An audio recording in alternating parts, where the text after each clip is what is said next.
an act of terrorism in every respect. Well, those are the words of the Israeli Prime Minister Benjamin Netanyahu. He's called an alleged arson attack by Jewish settlers that killed a Palestinian toddler, as I say, an act of terrorism. This was in the West Bank. The attack took place in the village of Duma, near the northern city of Nablus. The 18-month-old boy died when a house was doused with petrol and set alight. The boy's parents and brother were also injured. Local residents said Jewish settlers had scrawled graffiti on the walls. Just a short while ago, Mark Regev, a spokesman for the Israeli government, said those attacks would not be tolerated. The government of Israel unequivocally condemns this heinous crime, this act of terrorism. We will fight terrorism, we will defeat terrorism, no matter who the perpetrators are. The people of Israel unite in condemning this act of senseless violence, and we'll bring the perpetrators to justice.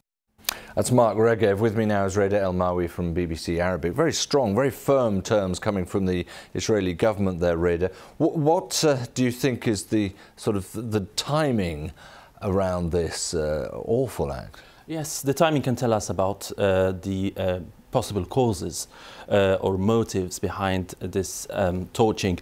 The Israeli police spokeswoman Luba Samri said that torching was an apparent price tag attack in reference to the retribution by Jewish settlers against any curb to expansion of settlements in the West Bank. And on Wednesday, the Israeli authorities have dismantled two settlements in Beit El near Nablus in the West Bank. So many think that this is the direct cause of this attack. So it flows very much from what we've seen in just the last few days.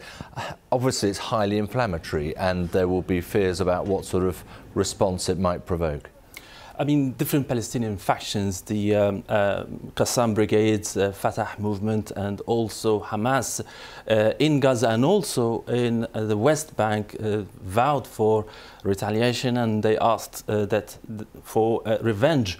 And Al-Qassam brigades, who were targeted by the Israeli attack or the Israeli offensive last year in July and August, they said that this makes the Israeli soldiers a legitimate target. Again, this is what they said this morning. So many on the Israeli and the Palestinian side are now getting ready probably for a new cycle of violence.